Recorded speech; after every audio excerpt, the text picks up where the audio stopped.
Former President Donald Trump and Nikki Haley face off in the New Hampshire presidential primaries today. And last night, the U.S. and the U.K. bombed 8 locations used by Houthi rebels. Good morning, I'm Janine Herbst from NPR News, and here are today's top stories. Former President Donald Trump and his one-time UN ambassador, Nikki Haley, are the focus in the New Hampshire presidential primary today.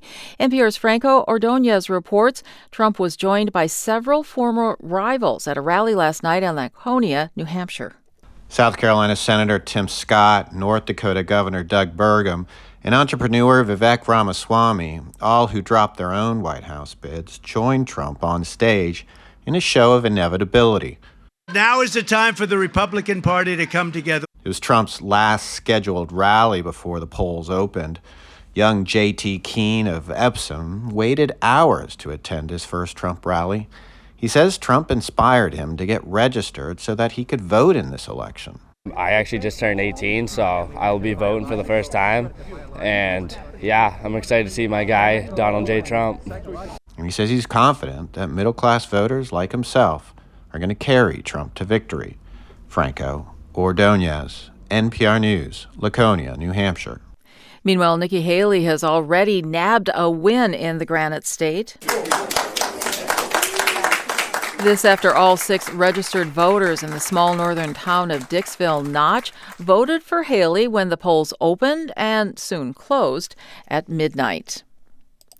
The U.S. and the U.K. bombed multiple targets in 8 locations used by Iran-backed Houthi militants in Yemen last night. It's the second time the two allies have conducted joint retaliatory strikes against the rebels' missile-launching capabilities.